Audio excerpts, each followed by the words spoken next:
જે સંકલ્પ પત્રો અમે અહીંથી ઘોષિત કરશું એમાં નળ સે જલની યોજના હોય, ભૂગર્ભવાળી હોય, આગવી ઓળખ હોય કે ગ્રીન જામનગર અંતર્ગત હોય, એ તમામ મેનિફેસ્ટોમાં જે પણ બાબતો સમાવેશ કરવામાં આવી છે, હું આ તકે ભારતીય જનતા પાર્ટીના અધ્યક્ષા તરીકે ફરી એકવાર કટિબદ્ધતા દર્શાવું છું કે આગામી વર્ષોમાં પણ જામનગરના વિકાસને અવિરતપણે નિરંતર વેગવંતો રાખવામાં આવશે અને એ અંતર્ગત પણ જે કંઈ કામો આજ અમે મેનિફેસ્ટોમાં જાહેર કરીએ છીએ, આપણને બધાને ખબર છે કે ભારતીય જનતા પાર્ટી જે કહે છે એ કરે છે અને એના માટે બનતા પ્રયત્નો કરે છે. તો જે પણ આ બાબતો છે આમાં જે મેનિફેસ્ટોમાં અમે જાહેર કરીએ છીએ એ આગામી 5 વર્ષમાં પણ અમે બહુ સારી રીતે પૂર્ણ કરીશું. જેમ આપણને બધાને ખબર છે કે ગત મેનિફેસ્ટોમાં અમે ભુજિયા કોઠાને રિનોવેટ કરવાની વાત કરી હતી, સંપૂર્ણપણે પૂર્ણ કરી અને જનતાને માટે ખુલ્લો મૂકવામાં આવે છે. એવી જ આગવી ઓળખ માટેનું ફરી એકવાર દરબારગઢ હોય, આપણું માંડવી ટાવર હોય, પંચેશ્વર ટાવર હોય, એને પણ ફરી એકવાર રિસ્ટોરેશન કરવાની વાત અમે મેનિફેસ્ટોમાં રજૂ કરી છે કે એના માટે પણ અમે અમારું યોગદાન આપશું. એ ઉપરાંત ગ્રીન જામનગર માટે પણ જે પણ રિઝર્વ પ્લોટો છે જામનગરના, એમાં ફરી વનીકરણ કરી અને એક સારું પર્યાવરણલક્ષી કાર્ય પણ કરવામાં આવશે. એવી ઘણી બધી બાબતો આ મેનિફેસ્ટોમાં સમાવેશ છે કે જામનગરના વિકાસમાં અને સાથે સાથે પર્યાવરણને પણ અનુકૂળ થાય, સાથે સાથે આપણી જે વિરાસત છે એની પણ જાળવણી થાય. આ તમામ બાબતોને ધ્યાનમાં રાખીને કોઈ પણ ક્ષેત્ર છૂટી ન જાય એવું ધ્યાનમાં રાખીને આજે અમે આ સંકલ્પ આજથી અમે અહીં મેનિફેસ્ટો ઘોષિત કરીએ છીએ અને આપના સમક્ષ મીડિયાના માધ્યમથી લોકો સમક્ષ મૂકીએ છીએ અને ખાતરી આપીએ છીએ ફરી એકવાર કે આમાં જે પણ દર્શાવ્યું છે એને પૂરી કરવાની કોશિશ કરવામાં આવશે. શ્રી પ્રધાનમંત્રી નરેન્દ્રભાઈ મોદીના માર્ગદર્શન હેઠળ વર્તમાન ભારતીય જનતા પાર્ટીની ભૂપેન્દ્રભાઈ પટેલની આગેવાની હેઠળની સરકાર અને ભારતીય જનતા પાર્ટીના અધ્યક્ષ જગદીશભાઈ વિશ્વકર્માના રાહબરી નીચે ગુજરાતની અંદર શહેરોનો અદ્ભુત વિકાસ થઈ રહ્યો છે. પ્રધાનમંત્રી શ્રી જ્યારે ગુજરાતમાં મુખ્યમંત્રી હતા ત્યારે 2005માં શહેરી વિકાસ વર્ષની ઉજવણી કરી હતી. એ પછી ગયા વર્ષે ફરીથી 20 વર્ષ બાદ શહેરી વિકાસ વર્ષની ઉજવણી કરી અને એ ઉજવણીના સંદર્ભે આપણે ગુજરાતનું સૌથી ત્રીજા નંબરનું મોટું બજેટ શહેરી વિકાસ માટે ફાળવેલું હતું. 30,000 કરોડ રૂપિયાની જોગવાઈ ગયા વર્ષે કરી હતી. આ વર્ષે પણ એટલી જ જોગવાઈ આપણે શહેરી વિકાસ માટે કરેલી છે. ગુજરાત હવે માત્ર ગ્રામ્ય વિસ્તાર નહીં, પરંતુ જેટલું ગ્રામ્યમાં વસ્તી વસે છે એટલી જ વસ્તી આજે 50% જેટલી વસ્તી શહેરોમાં છે.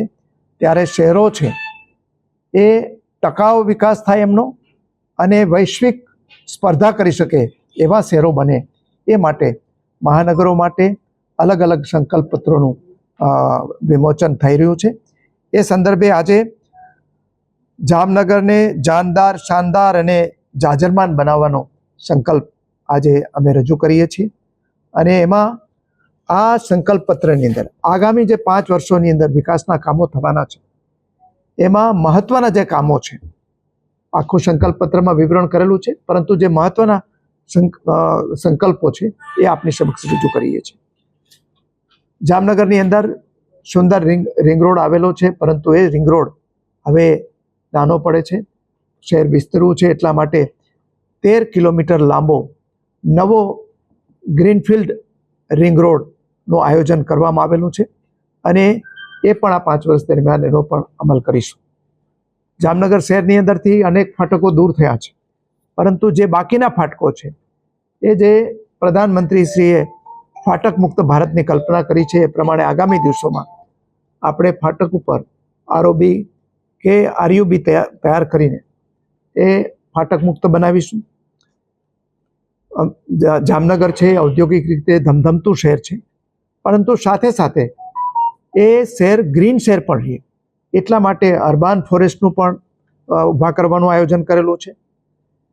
જે નવા ગામો ભળેલા છે અને બીજા જે તળાવો છે એ તળાવોનો પણ આપણે વિકાસ કરીશું અને સાથે આ રંગમતી નદી અને નાગમતી નદી ઉપર આપણે નવો જે રિવરફ્રન્ટ બનાવવાનું પણ આયોજન કરેલું છે.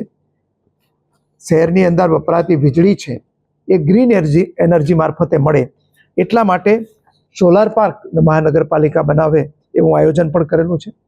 શહેરનો ટ્રાન્સપોર્ટ જે છે એનો મહત્તમ ઉપયોગ લોકો કરે પબ્લિક ટ્રાન્સપોર્ટનો, એટલા માટે નવી 50 જેટલી ઈ બસ લાવવાનું પણ આપણે અહીંયા આયોજન કરેલું છે. ઘરનું ઘરના સ્વપ્નનું પૂરું કરવા માટે આગામી 2 વર્ષમાં 1600 જેટલા નવા આવાસો બનાવવાનું પણ આયોજન થયેલું છે. જે 1404 જેટલા જે આવાસો છે એ આવાસોને રીડેવલપમેન્ટ કરવાનું પણ આપણે આયોજન છે. રણજીત સાગર ડેમને સ્ટ્રેન્થનિંગ કરવાનું આયોજન છે, જેથી જે આપણા શહેરને પીવાનું પાણી પૂરું પાડે છે. એ ઉપરાંત ભૂગર્ભ ગટરનું જે નેટવર્ક છે એ નેટવર્કને પણ આપણે જે બાકી રહેતા વિસ્તારો છે એને જોડીને અને વર્તમાન ભૂગર્ભ ગટરનું નેટવર્ક છે સ્ટ્રેન્થનિંગ કરવાનું પણ આયોજન છે. નળ સે જલ યોજના હેઠળ તમામ વિસ્તારોની અંદર પૂરતા દબાણથી પાણી મળી રહે એ માટે પણ નવું આયોજન આપણે કરેલું છે.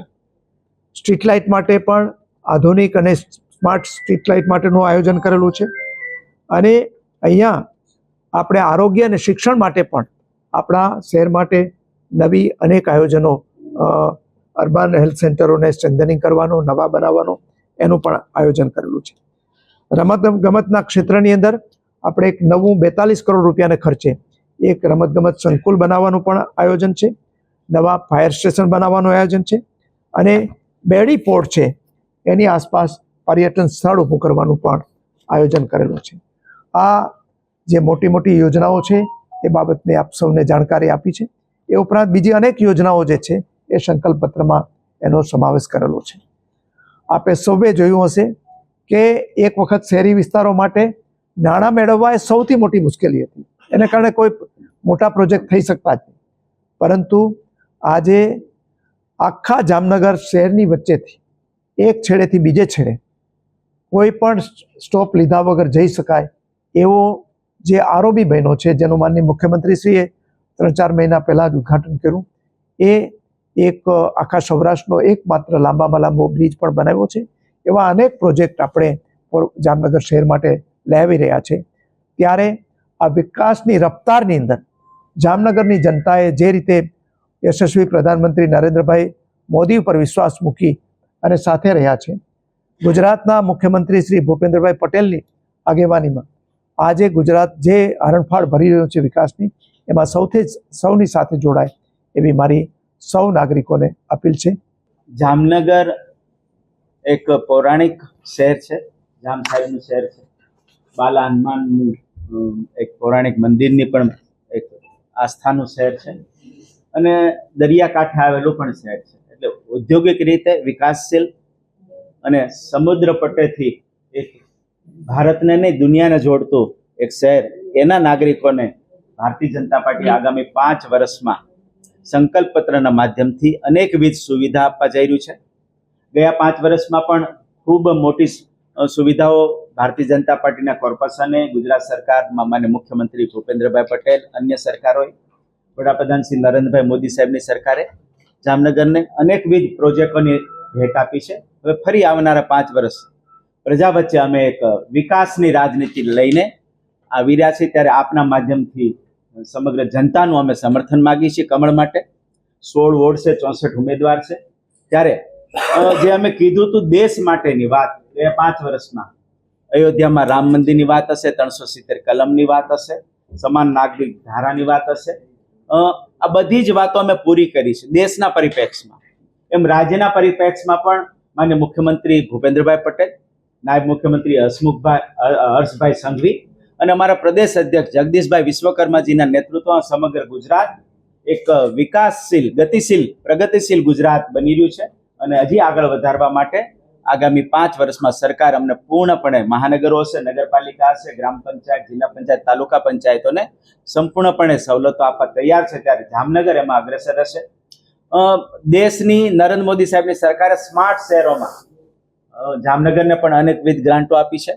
ગુજરાત સરકાર માન્ય મુખ્યમંત્રી ભૂપેન્દ્રભાઈ પટેલની સરકારે શહેરી વિકાસ માધ્યમથી સ્વર્ણિમ જયંતિ મુખ્યમંત્રી શહેરી વિકાસ યોજનાના માધ્યમથી પણ અનેક ગ્રાન્ટો આપી છે. અને જામનગરે પણ પોતાની આવકના સ્ત્રોતોમાંથી અનેકવિધ પ્રોજેક્ટો પૂર્ણ કર્યા છે. ત્યારે આવો સાથે મળીને આ જામનગરનો એક સાચા દિશામાં એક પથદર્શક તરીકે, જેમ કહેવાય ને કે લોકોને